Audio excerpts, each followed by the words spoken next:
All right, I'm so stoked to be up here with you guys tonight to talk about weed, bro. I'm just kidding with you guys. We are going to chit-chat just a little bit about some medical cannabis, though, tonight. Back in 2010, I had the honor to help co-author a House bill here in Colorado that I had hoped would help very seriously ill patients get access to medicinal cannabis while allowing for responsible rules and regulations around what I think most would consider a very misunderstood industry. However, what happened, in my opinion, were some of the most loathsome examples of the misuse of cannabis law and cannabis usage that I could have imagined. Now, you guys, come on. You guys all remember this, right? This is back when that horrible epidemic of back pain just swept across college campuses. Oh, it was terrible. People like my friend Ben here, for example, right? Yeah. He never tires of thanking me for all the work that I did so now he could enjoy the freedom of his recreational pleasure. That's not really what I do, so that got under my skin for some time because I really felt like all of the work that we did had quite literally just gone up in smoke. But, you know what? My disdain for this type of abuse didn't last that long because I realized that if it weren't for old Ben here and the back pain epidemic, none of us here tonight would have ever had the opportunity to meet a very special friend of mine, Charlotte Figi. Yeah, you can clap. Charlotte, besides being dear to my heart, is a 6-year-old. And like most little 6-year-olds, yeah, there's Chase, there's her twin sister.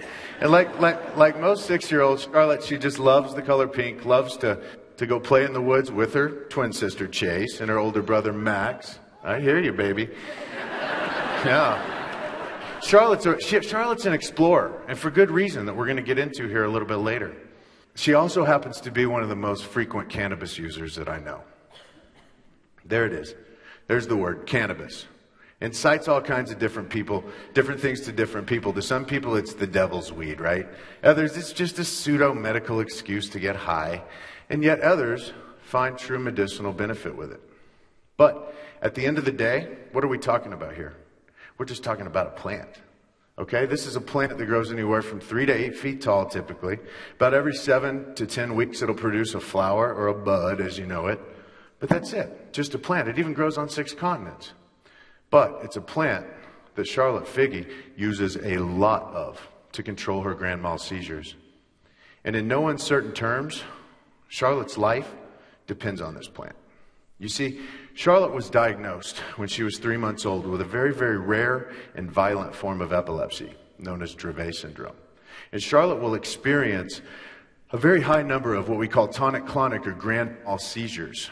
About 1 every 20 to 25 minutes, guys. And these seizures will last anywhere from 15 to 25 minutes.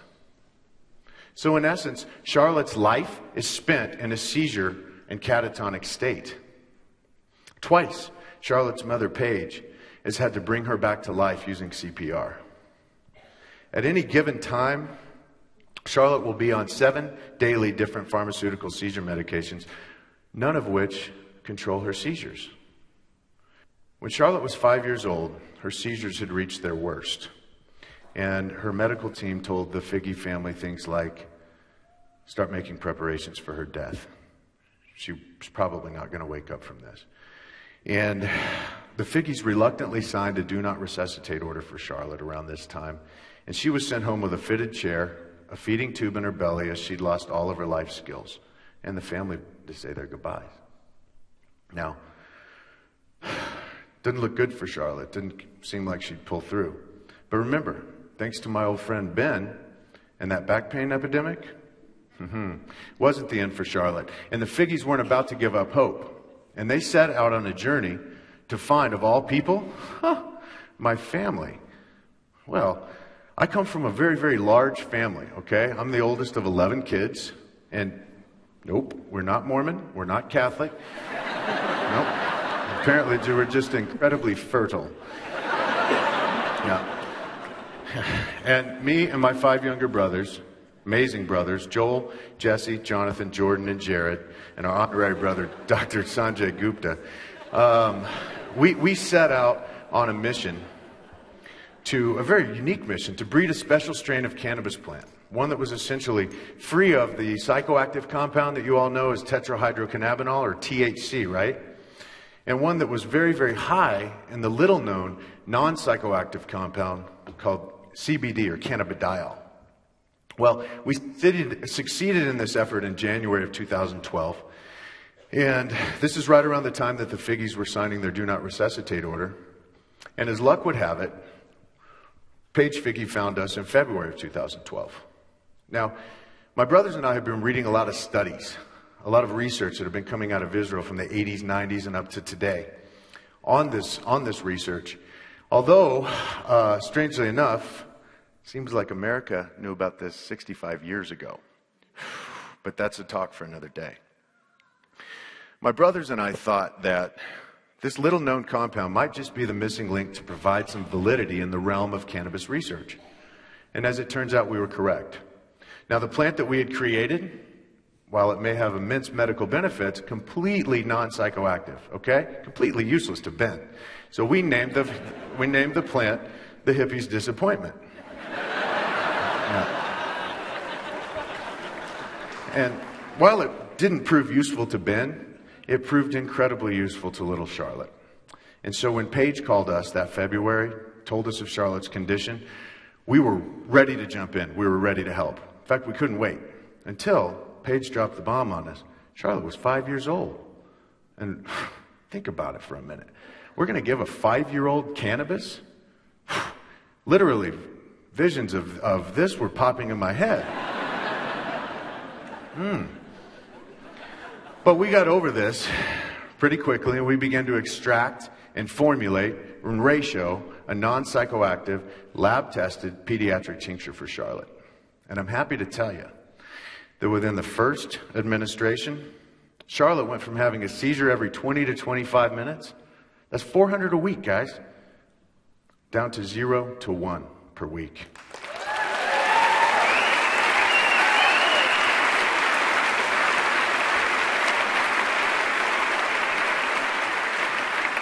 Thank you. And Charlotte was off 100% of her pharmaceuticals. No more pharmaceuticals. Thank you. Charlotte is now awake. She's alive. And guys, real special treat for you tonight. Ballerina. Dance.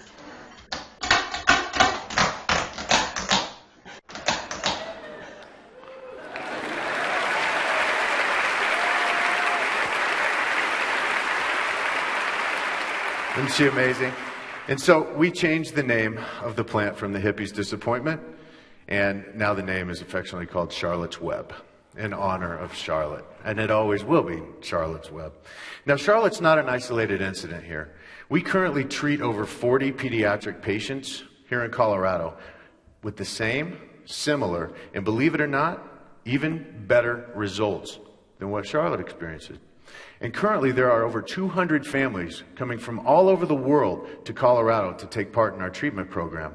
We're soon to move into California as well, where we literally have over 1,000 children with pediatric epilepsy and their families waiting for us.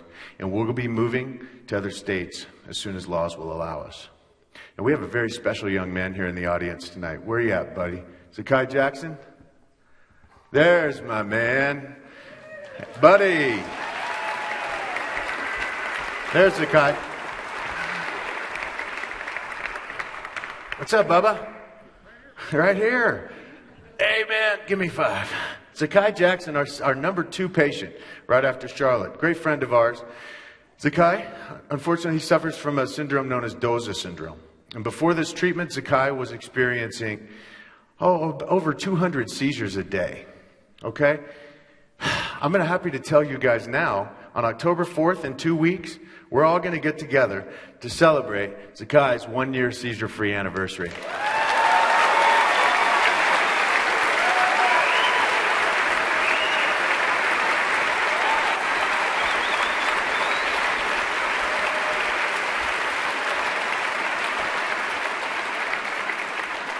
And you know, it's very, very difficult for me as an outsider to relay what this means to families. And I wanted Zakai's mother, Heather Jackson, to tell you guys what this has meant to her. And I get to say, after almost a decade, I get to meet him for the first time without all this seizure activity and drugs. If you can imagine waiting 10 years to meet your kid. So you can see this has a positive impact on a lot of families. And so in light of that, my brothers and I started a nonprofit organization called the Realm of Caring.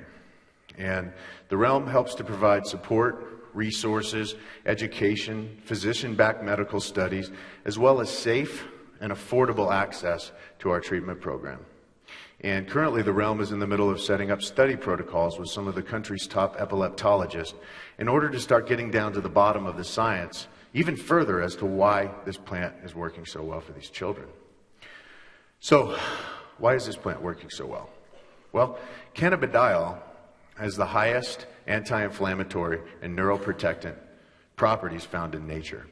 And CBD actually interacts with structures on the surface of brain cells known as receptors. And acting as that neuroprotectant and anti-inflammatory helps to decrease and, as you've seen, even eliminate seizure activity. Now, while we don't know, it seems as though CBD is actually playing a role in the repair of brain function. And research scientists and our doctors believe that this is why Charlotte, Zakai, and other children in this program are actually experiencing an ongoing progression of motor, social, and developmental skills. Meaning that they're actually coming back to cognition more and more and more every day. They're getting better, guys. I mean, it's phenomenal. Now, I think it's also important to note here that epilepsy is not the only thing that CBD seems to be helpful for. According to some of our early studies and studies out of Israel right now, they're showing incredible results in PTSD, in migraines, depression, arthritis, cancer, and heart disease. And even further studies, believe it or not, are showing that this little-known compound might have the capabilities of helping to stop progression of Parkinson's, Alzheimer's, ALS, MS, and diabetes. Now, I think it's quite clear. We all know very, very, very little about this plant. We've lived in the last 80 years in this country under a cloud of propaganda and fear. And we're just now, though, we're starting to wake up from that fear. We're starting to replace that fear with acceptance, understanding, and education. And what's happening? Amazing things, right? Amazing discoveries. And that's what happens whenever you're able to lay fear to rest. But we have a long way to go here. I want you all to think about something with me real quick. Charlotte is awake now, okay? After experiencing a 5-year darkness and fear type nightmare. I don't know how you'd feel, but me, I'd feel like doing some exploring. I'd feel like seeing the world, getting out there. Well, imagine Charlotte feels very much the same. Yet picture this. She can't even leave the state of Colorado. If she does, she faces a life and death situation without her medication. Not to mention the fact that the minute the Figi's family, when they leave the state of Colorado on a family vacation with her medicine, they become drug traffickers. Yeah, they look like a pack of hardened criminals to me, don't they, you? So, you know, we can joke about this, and we can bring light to this, because, honestly, the situation is ludicrous, people. It's ludicrous. Charlotte can't leave the state. How many other children can't get into the state to get this treatment? It's not that easy to pack your whole life up and move from wherever you are in the country, or the world for that matter, and just relocate to Colorado. And furthermore, they shouldn't have to. Colorado children are not different physiologically than a child who lives in a Midwestern state. And it hurts me to tell you this next part, but this is a reality we face all the time here. Just last week, a very special young boy in Indiana with Draveta syndrome passed away because his family couldn't get out here to get the treatment in time. And we couldn't send it to him because the law doesn't allow it. If the law allowed it, It's a next day air package. It's that easy. Folks, children are dying. Come on. We can do better than this. As humans, we must do better than this. And I'm confident that we will do better than this. Now, just how many more Charlottes, how many more Zacchaeus, how many more children are out there that this plant could potentially provide relief for?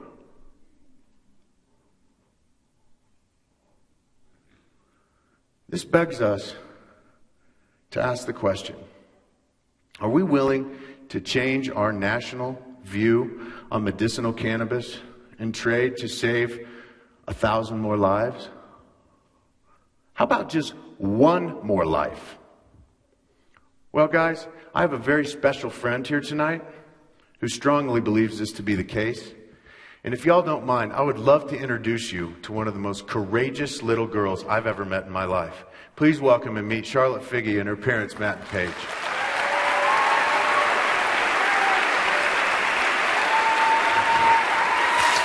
Thank you.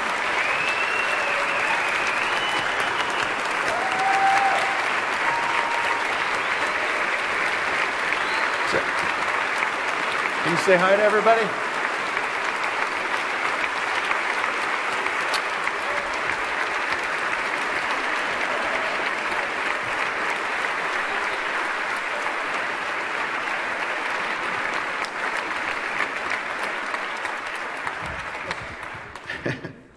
I think she's fascinated with you and we're fascinated with her. Oh, we've got more.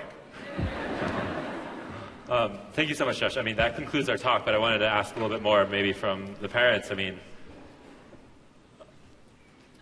how many other parents have you met, and is there a network of people that are in contact with the Stanley brothers, and how's that going? There is a large network. Amanda and Heather are running Realm of Caring, and there's a huge amount of people coming here, having to move and uproot and coming here. I can't even give you a number. We take 4,000 calls a month. I think there's some parents in the crowd tonight. If you're a parent, can you say hello? There's a couple. I mean, yes. Yeah. I mean, parents of, you know. Is there anything that surprised you about the treatment? I mean, probably that it worked, but is there anything else that wasn't covered in the talk? It was the first treatment that we tried, and we tried everything, even diets that seemed seemingly harmless. It was the first treatment we tried that worked this well, and that had beneficial side effects. There's not one negative side effect, and it's just been beneficial. That is unheard of with epilepsy. It's just an amazing story. We have a break. I want to meet. We were hanging out with Charlotte backstage. It's just amazing to watch somebody grow, and there's a lot more parents in the audience that have been in contact with the Stanley brothers. Thank you guys so much for being here. Thank you, Josh. An amazing talk. I really want to see that online. Thanks for having us. Thank you all. Come here.